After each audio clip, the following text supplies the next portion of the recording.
Hello and welcome to Comedy, Cigars, and Music. And today's cigar for review is the Aladino Maduro.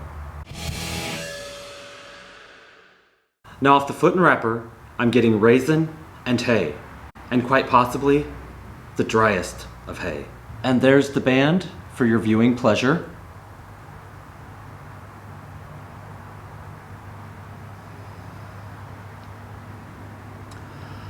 Okay, so here we go. Off the beginning of this cigar, I'm getting tobacco, popcorn, earth, and there is a hint, just a hint of fruit.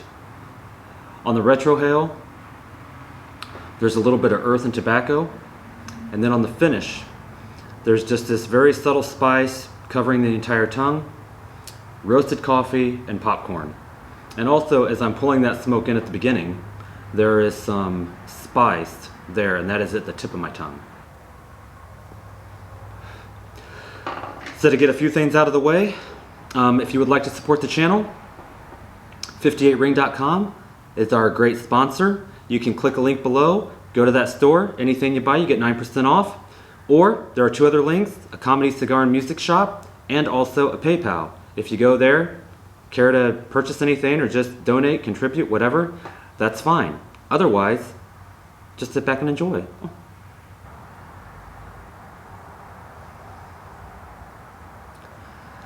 Okay, so we are well into the first third of the cigar, and first off, the burn has been excellent. As you can see, that burn is smacking me right on the face and calling me Larry. Okay, so right as I pull that smoke in, there's just a burst of these subtle flavors. You're getting tobacco, you're getting cocoa, you're getting prune, and you're getting this spice that kind of kicks it at the end there, okay? So, on the retrohale, you're getting some of that prune and cocoa, and even some spice is coming through there. I can almost feel my nose hairs singeing. I think I can smell my nose hairs, actually. And then on the finish, you're getting some spice, and you're also getting, and actually, I take that back, you're not getting some spice, you're getting a lot of spice. Covers the tongue, in the back of the throat, on the top of the mouth, lots of spice in there, and you're getting this subtle prune. So it's like this sweet and spicy thing, but not like the sweet and spicy sauce at a Chinese restaurant. So if you're thinking of that, don't think of that. So I'm driving around yesterday. I have to do a lot of driving for my job and my day job.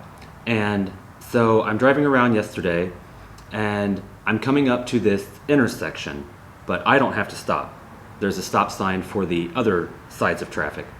So I'm coming up to this intersection and I'm going the speed limit, and this older gentleman on a bike is riding the other way that requires a stop sign. And so I see him stop, but he's going to try to pedal through because I don't think he's looked at the direction I'm coming yet. So I'm still going but watching him because I drive defensively. And as soon as he sees me, he hits his brakes, falls down to his feet, but I believe there was a connection. And the reason I believe there was a connection is because I saw that all too recognizable wince in his face. So the wince is kind of like this. Okay, now I didn't hear the sound, but I could hear the sound through looking at his face.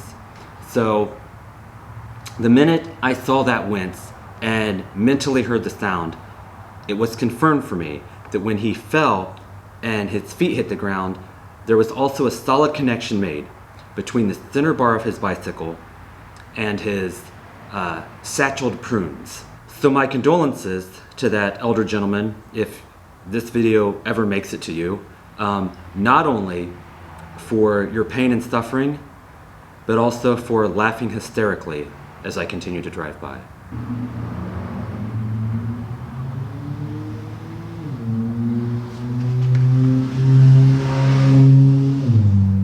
Sorry, had to wait for that. Anyway, we are in the second third, and flavor-wise, when you start pulling this smoke in, there's like a woody component.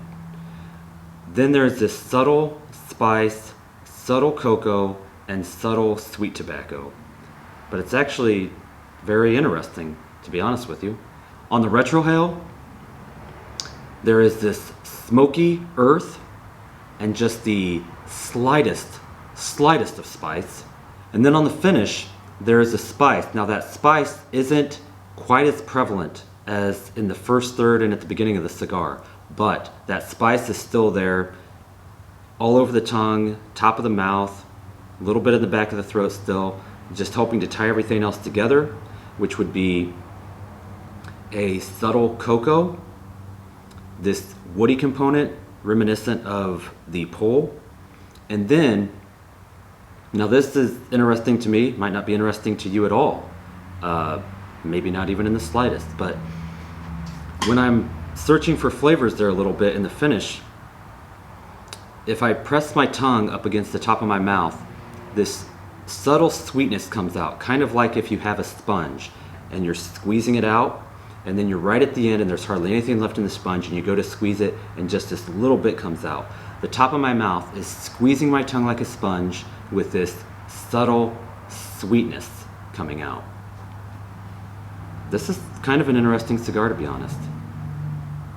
It's making me reevaluate my life, my decisions, and possibly my future choices. Okay, so admittedly, maybe that was a little overdramatic, but anyway, I think you know what I'm saying. Also, I would like to give a shout out or a mark of gratitude to Mr. Phil Catman Cone. If you have not ever read any of his cigar reviews, they are quite entertaining. They are a gloves off, holding nothing back type of review style, which I find entertaining, quite hilarious at times. But anyway, he's very supportive of the channel. There's actually even an ad spot for comedy, cigars, and music on his blog. So check him out, and not just because of the ad spot for comedy, cigars, and music, but he is an excellent reviewer, and I just appreciate his support for comedy, cigars, and music. And before I forget, the components of the cigar: wrapper is Mexican San Andres, and the binder and fillers are Honduran Corojo. So there you go for that.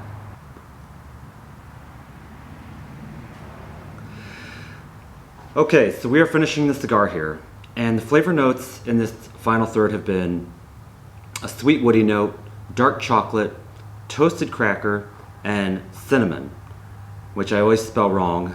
I apparently want to spell it cinnamon, so that's not how it's spelled. On the retrohale you have dark chocolate, and that sweet woody note again, and there is just a little bit of spice still in that retrohale that's really wanting to tell my sinuses to go take a hike.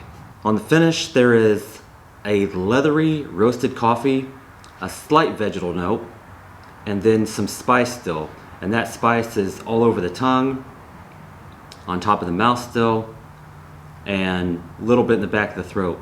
Now, when I do the thing where I push my tongue to the top of my mouth, like I talked about before, where I sponge my tongue, that is giving me more of an intensity of that roasted coffee. Okay, so you have that.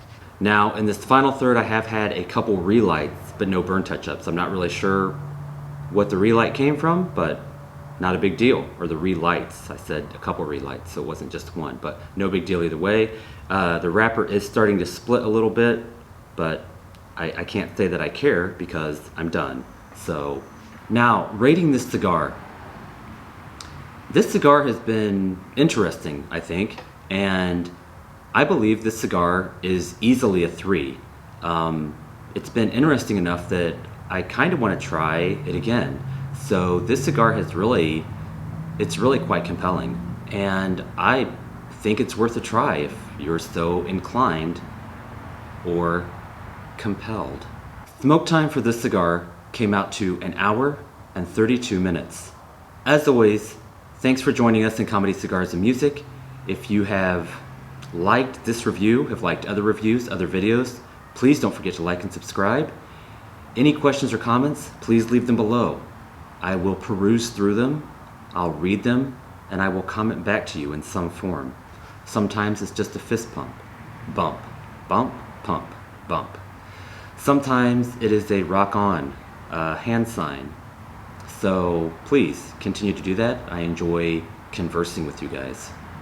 Until next time, be cool to each other, try to stay warm or cool, depending on where you're at, and we will see you soon. Well, the news and the blues and the company I choose ought to drive me. Thought nothing in this world might fill a heart shade.